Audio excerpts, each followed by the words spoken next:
Hi, I'm TJ. Hi. Hi.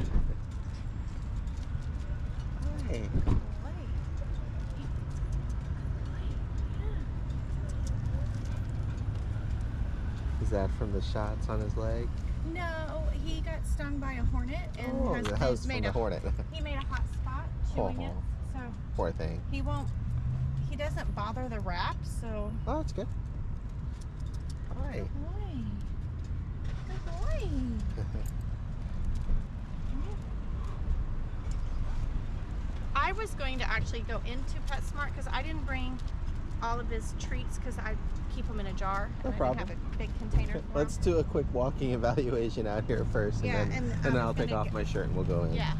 I was going to do some pill pockets for it. Oh, I cool. figured that was easier than cheese. Nope. I've seen both been used, so.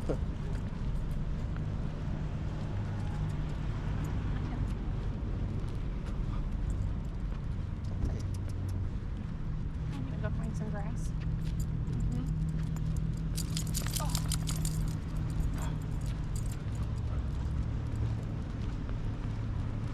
Is he usually this kind of excited and pulling, or is it because he's somewhere new? It's somewhere new. Okay. Or if here, I know these are plants, but I don't want to go to the grass back there. If he comes outside and he smells something like a deer or has we been got in the another yard, hunter, huh? yeah, big time. Sniffs out crickets and spiders. Like if we're walking, he will stop and he can smell the cricket in the grass, and we don't move until he has sniffed it out. Okay.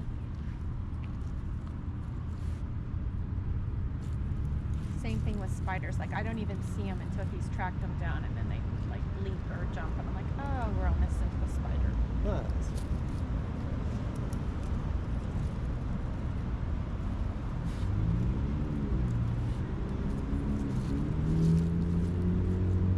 You gonna potty at all? Or you're just sniffing?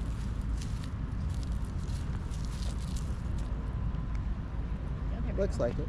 Good job. Good boy.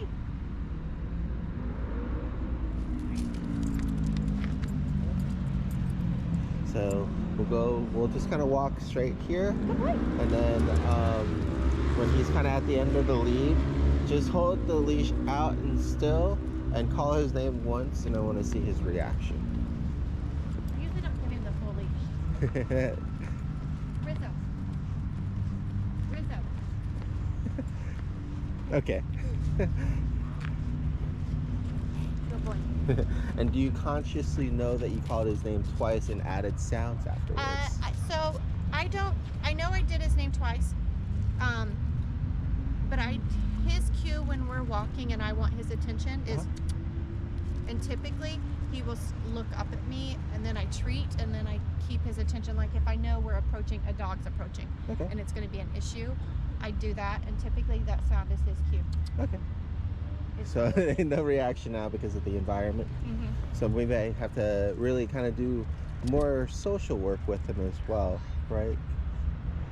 And what that does is it helps him to be able to focus in more distracting scenarios. Whereas, pups are usually really good in the boarding room or at home or in the neighborhood. And then the next level of training after that is to, drive a little bit down the street somewhere new they haven't been, or in a very distracting environment, and then practicing so they learn how to respond and redirect in those scenarios. Okay.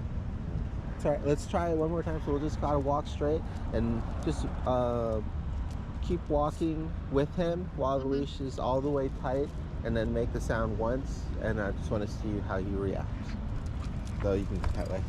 There you go. Go ahead and make the sound. Right. Okay.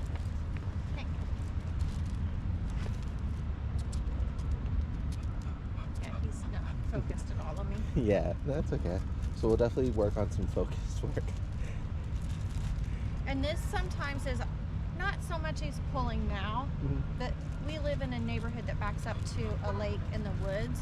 And so if there's a lot of, and I can tell, if there's a lot of scent, his head is in the air and he is like just all over the place trying to sniff. Okay. Would you like me to give you a break and hold the leash for you? Oh, I've never seen him on a leash with someone else. So interesting. Oh, really? Well, my husband. Oh, okay.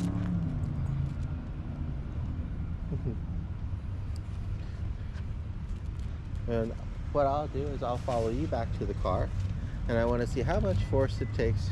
There you go, good. to kind of keep him, with us.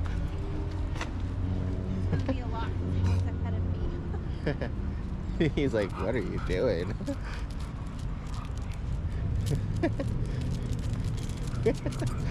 right here.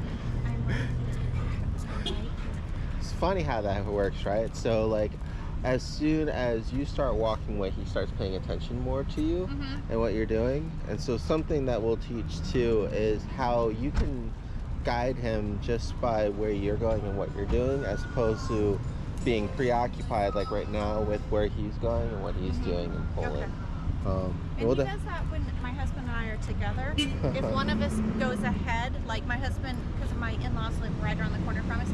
So if we're gonna walk and he's going over there, when my husband diverts off, he wants to pull and run until we're like, no, we're not. And then he's like, oh, okay. And then we keep going. Gotcha. Okay. Hi. I'm right here. Good job. All right. Okay, I'll let you hold it for a moment while I take this off. That makes it easier for him to maintain focus on you. He likes to eat random stuff on the floor here too, huh?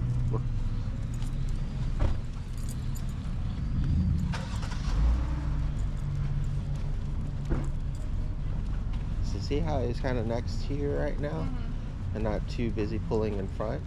Go ahead and turn and go the other way. It's fine. Yep, and just wait there for a moment. Now make your clicking sound. Good. Now he's following you again. Now turn and start going back. There you go. Good. Oh boy. Good, very good. So that'll be kind of our first lesson together.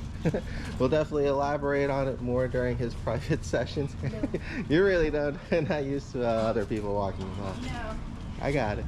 He's used to going indoors. Okay, that's fine. Yeah, and I never give him that much leash because he jumps on people like if they pass by. And so I always want him close so that he doesn't get, hey, stop, I know. There's the... So that'll be another thing as well, is teaching you how to control him through focus as opposed to having to physically control him, right? So the way that I usually teach puppies how to meet people nicely is when we go out to socialize him. So again, probably it's more social work. When we go out to socialize him and he sees something that he's interested in, I always redirect him back and have him either sit or heel next to me for a treat, and then I talk to the person, and then they either approach him and give him a treat and he stays, or I listen and look at him and he's looking at me, and then I release him to meet the person, right? So I already have his focus. He's not going to jump on the person because we already have a lot of work done in advance. So a lot more preemptive work as opposed to, you know, that panicking, no, don't pull on them, or don't jump on them kind of work, You don't want it. right? So trying to get a lot of preliminary work in beforehand, and a lot of social work, so that way he gets used to doing things, and we'll know that he'll start to really get it when he sees something he's interested in, and instead of just the pulling and lunging to go immediately, like that impulse control to go for what he wants, he looks at what he wants, he checks back in with you, and then you let him know that it's okay to go. And that's just like it's very puppy-ish kind of training right there. Self-control, right? As opposed to us having to control him physically, we want him to do the work of being able to control himself and listen to us and ask for like permission and things like that first, right? So like right here, if he sees a kid, right, then go ahead and ask for his name and his attention back to you. Good. Rizzo. Almost. He'll at least look for a moment. So he redirected well, but he has to work on holding that attention.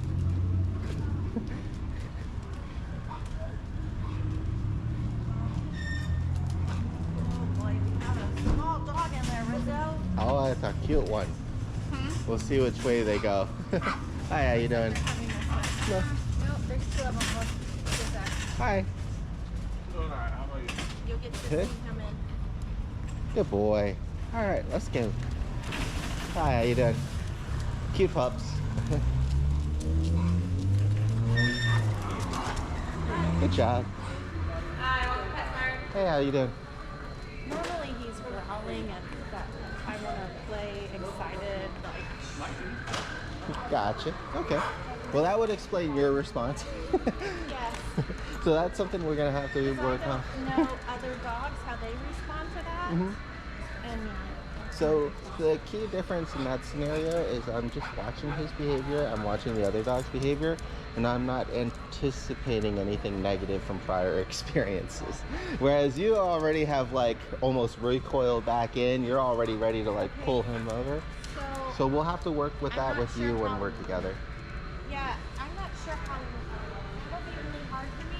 Not just my history with him, but I was attacked by a dog when I was younger, and had to have reconstructive facial surgery. So I'm afraid of dogs. That's understandable. So that petrifies me because I don't know what those dogs are going to do. Okay. And if they're nice. So yeah, That's understandable.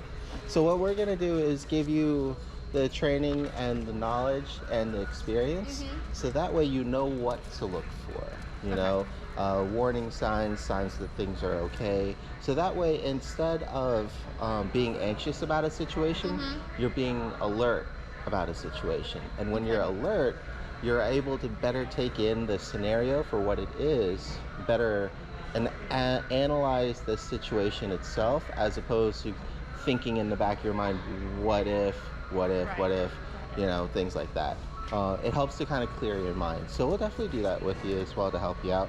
we'll try. I'll give it my best shot. You got it. It's a very deep range fear though. It's understandable. Alright, so now I'm not, this isn't my store.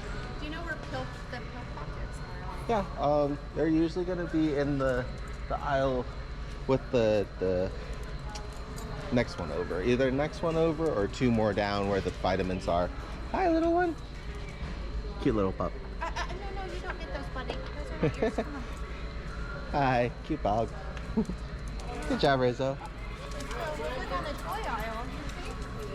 You see? He'll be past that, but okay. So there, right? Cute little dog.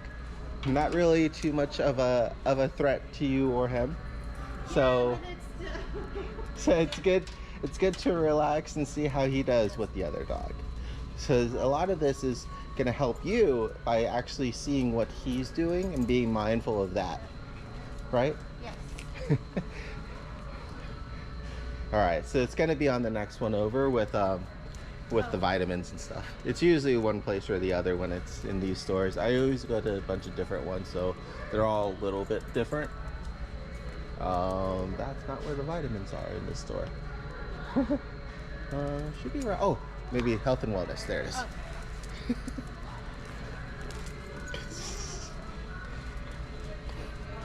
There they are. So up and to your right. There you go. That's where the vitamins are in this store. We've never used them before, but I know he likes them because they've used them other places. Yeah, that's fine. You got a bunch of different flavors. What do you think, buddy? Like chicken flavor?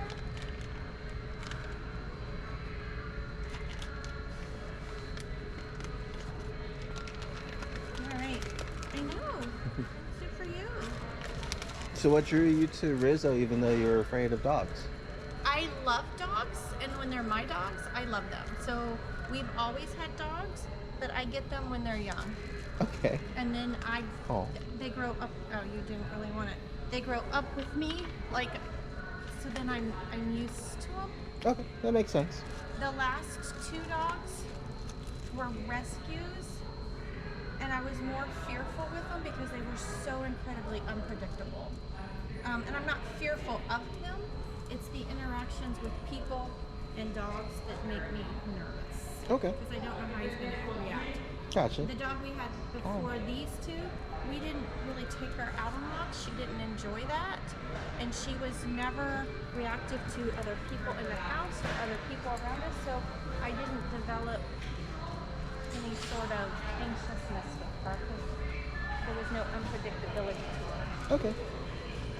So what we're gonna help you with is him being out socializing and you learning, you know, well, we'll be learning, but you'll be learning through us, recognizing patterns in his behavior when it comes to different people and different pups. So that way it doesn't seem as unpredictable. And the more that you go out and the more information that you read in, the more that you'll be able to pick up these kind of patterns. Okay, perfect. Hi, Bobby. We found a toy.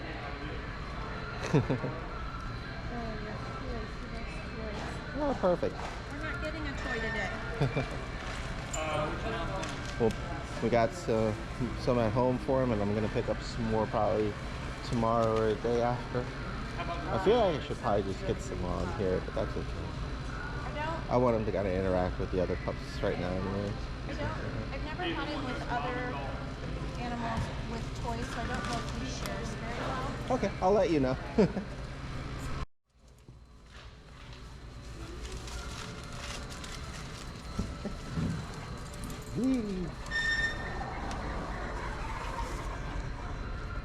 Rizzo. Rizzo. Good boy. Good.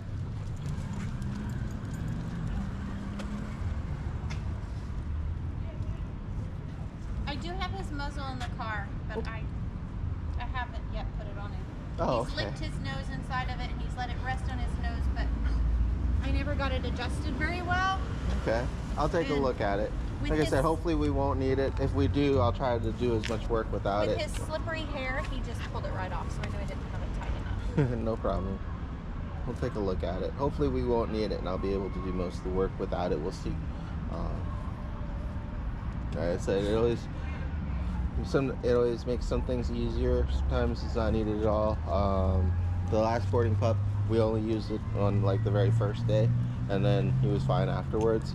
His brother is on like day 3 or 4, and still, you know, probably best to have it on. So it really depends on each pup and their behaviors, because I still have to evaluate his behavior around other dogs because I haven't seen anything negative yet with those two at all, or people.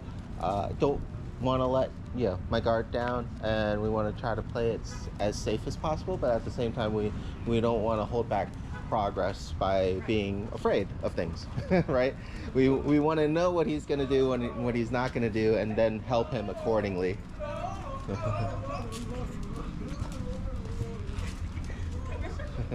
Hi, how you doing? Good boy.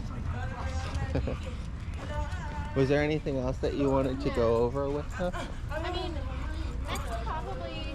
Did you say recall too? Like, is he a flight risk?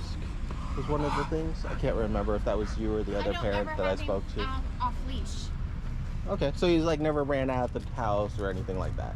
Yeah, but he came right to where I was because I left without him and the door didn't shut, so he came running right to me. Okay, that's good. So he's not like a flight risk. I think if he were to get out, like, and smelled a deer or something, or saw something to chase, he wouldn't come back.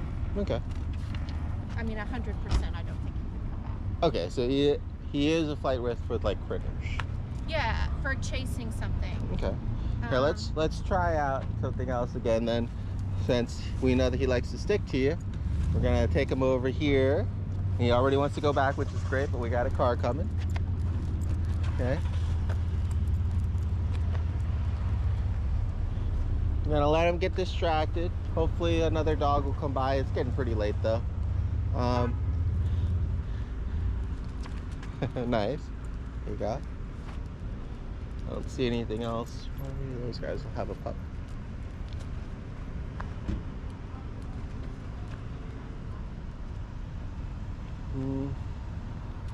No other critters right now. And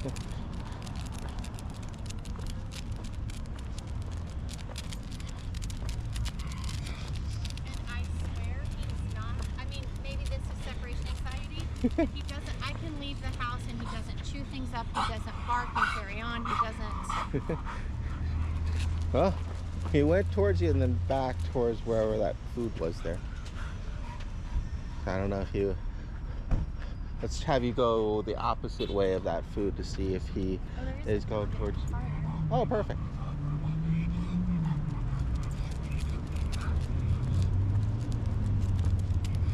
Did you want me just to stay here or keep going? Just stay there. Okay. I'm going to go back this way.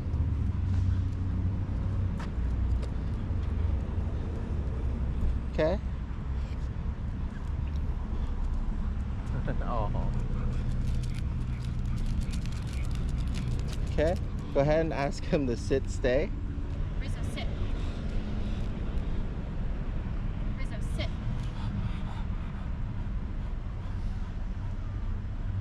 It's okay. Go ahead and ask him to stay and then walk towards the car with the pup in it. Stay.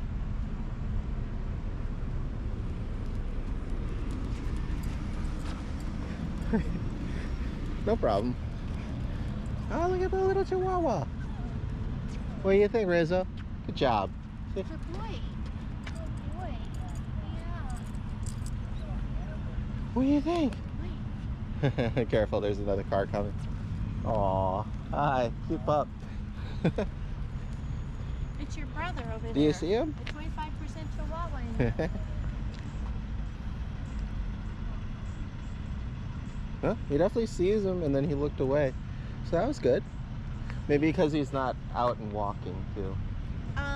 He's also a little bit more reactive with the growly, whatever. If it's a dog, a bigger dog, like his size are bigger. Okay. And the bigger the dog, the more reaction. Okay. We'll test him out then with Fiona when we get back home. She always elicits the most insecure or scared dogs because of size, because she's so big and so loud. She gets a lot of dogs that snap at her because of it. Poor thing. But she's actually really sweet and really good with small dogs. When he goes to daycare, he's in with the giant breeds and the big dogs, and that's where he wants to be. Huh. And he plays with them, and he's perfectly fine. And if they don't, and they try to put him with the smallers, he whines at the gate until they let him over. Okay. So I don't know. Again, I kind of think it's more of a leash not being able to, or the ins, or if it's because they're with me and he senses I am. Maybe. Because that's the one thing that a lot of people kind of get the misconception of with dogs. Yes, they can smell chemical changes in our body, things like fear, anxiety, stress, but they don't always understand how to read it properly. Like, they don't know if mom is scared and that adrenaline is pumping because that dog is approaching, or if you're scared because you're afraid of how he's going to react to the dog. Right. So you can kind of see how that could cause mixed signals with him, and why it's also really important that you remain calm and composed while working with him, so that way you don't accidentally influence things. It doesn't happen all the time, but it's one of those things that people kind of get mixed up with, because they can smell fear and changes in chemical changes in our body. Doesn't mean that they know how to appropriately read it. Now the scent dogs, the ones that work with the hospitals and everything, search and rescue work, they've been trained to either search out for that scent, recognize it, mark for it by barking or sitting, things like that. So, they've been conditioned how to react to certain scents. Unless you've actually put in that work, that's why sometimes the signals can get a little crossed. So, he can easily misinterpret that. So that's why it might be, protection if he's normally okay with me or other dogs in general, but then on leash. It also might just be, like I said, with the other German Shepherd, just excitement, and that comes off as aggression. And we'll evaluate that hopefully tomorrow when we're on our first walk around the neighborhood, because there's plenty of pups there, and I'll be able to record and hopefully break down what's happening for you. Okay. Do you have any questions or anything else you wanted to go over right now? No, I mean, once you evaluate him and you start working and you start doing stuff, I'm sure, like, I'll want to know that like how I factor, like if he's great for you and he's easily trained and he does all this wonderful thing, then I feel like it's going to be more work with me on what is different between you and he and me and he, that we can move it forward. And sometimes it's a balance of that. Well, most of the time it's a balance of that. Whether it's, you know, a 50-50 or a 60-40, we'll find out. Okay. And that's why it'll be really important when you do join us for sessions, because I want to make sure that when I get him to do something, it's just as easy, if not easier, for you to do it. And how does that work? What does that look like when I join you for session? When does that occur? You know, usually in a couple days, probably after this weekend, when I get him settled in, get him used to me, and maybe do a couple of like the basic drills at least a couple times with him, so it's not super fresh, but he's also not mastered it probably. So anytime in the beginning of next week should be fine, and then whenever is good for your schedule. Most parents will visit once a week. Some will do it more often. It also, I know that you're further away, so it's a little bit harder, because the other clients were like right in Fredericksburg, so it was just like a half an hour drive usually. So I've had clients that just come on the weekends when they're further away. So it's up to you. I don't mind coming, but I work, so that's the dilemma. So it would have to, although if I come straight from work, I can come sooner. Yeah, it's up to you. Straight from work. But like next Tuesday of this next week, I'm off completely. Okay, perfect. So that's a day that we could do anytime, and I don't mind coming. Sounds good. Just shoot me a text that that's the day when you get back home, and then that way I'll look at the calendar and I'll reserve us a spot, because I'll be working with him multiple times a day anyways. I want to make sure that, you know, I'm not already out with the other boarding dog, the client, or he just had his session and then you're about to visit, you know. Okay, yeah. So we just have to still reserve a spot, but it should be pretty easy because I'll be working with him, you know, morning and evening anyways. Okay, yeah. I'll shoot you a text, because Tuesday will work great for me. Okay. Since I'm off and I have the entire day flexible, so whatever works for you will work for me. Sounds good. And then next weekend we're out of town, so I can't do a weekend, but I could probably pop in the following week before he comes home during the week, like after work or something. Okay, no problem. Sounds good, and then we'll just discuss that later. Yeah. All right, I'll let you say goodbye to him, and then we'll load up his stuff. Yeah, I'll load up here. Okay. Hey, Bubby. Love you. I wish I had time to clean up my car a little bit more between pups, but he should have some space. Does he usually ride shotgun or in the back? He usually rides shotgun. Okay, that's fine. I have an extra buckle for him. I can clip onto his harness where this is. Oh, That's buddy. See? Yeah. Except when we thought he had kennel cough, it was much. It went on for a long time and he wasn't eating. Oh, poor guy. He had also been stung by a hornet several times, so we're unsure which was. He is in rough shape, huh?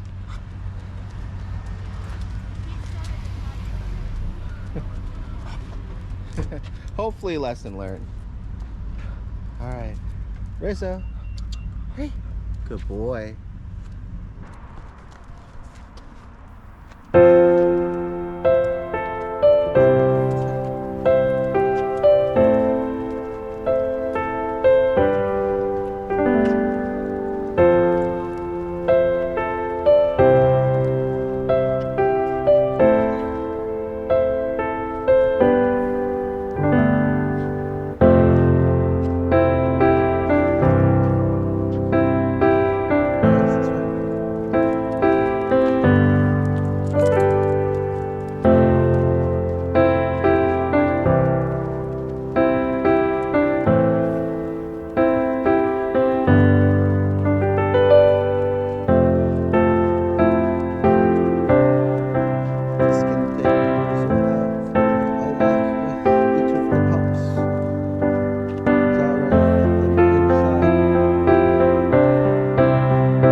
do night work recordings. It'll be on a better camera. Just wanted to kind of finish up today's footage on the GoPro. And these clips won't be very, very long. Anyways, just wanted to at least record their interactions outside during the walk, just in case anything interesting should happen. You actually won't be able to see anyways. I gotta try to find a light post to get back to. Come on guys, this way.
towards the dog that he can't get.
these distractions in the world.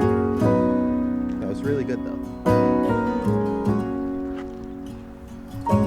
So once again, this being more of like a freedom walk and an evaluation walk, I'm going to give him all the time that he wants to smell something before moving on to the next one. Sometimes too, pups will feel like they're in a rush and they need to hold on to a smell, or they need to rush to the next smell because they don't know, when we're going to pull them away from it. So it's really important in this case, good boy, good leader, to give him as much time as he wants, to not have him feel any pressure for those reasons, and only concentrate on him responding and putting value to his name.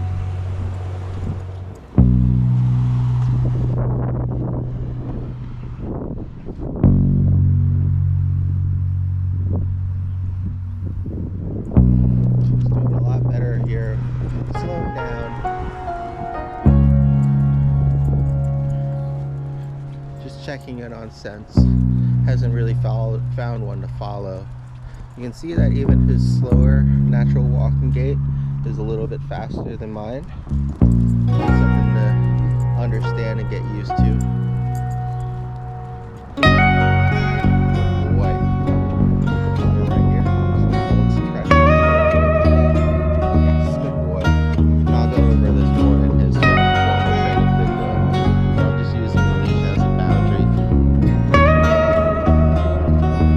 And I want him to follow me as much on his own accord than me having to pull him. So just starting off with the very basics at first, teaching him proper leash pressure, teaching him to respond to his name. But both of those things are going to be really critical in the rest of his training.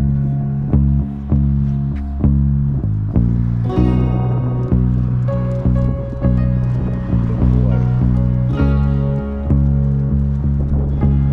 Okay, let's try again. Rizzo. Yes, good boy. Good job, big guy. Good boy. Also, as you might have noticed, I'm not asking him to sit for the treat.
we've reached the bottom. Good boy.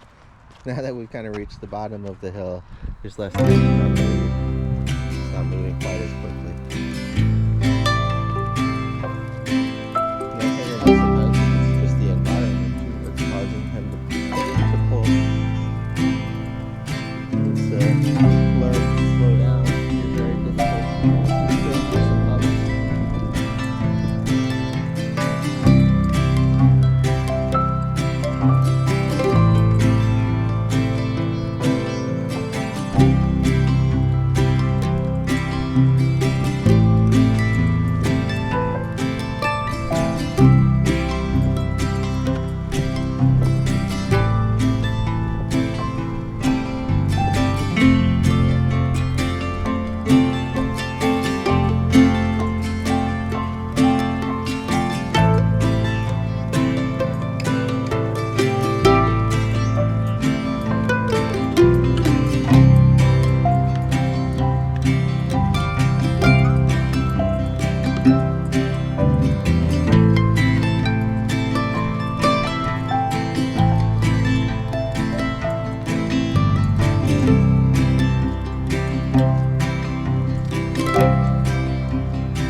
mix.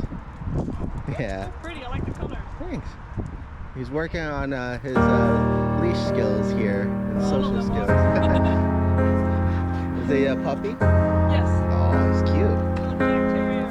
Oh, nice. I was wondering because like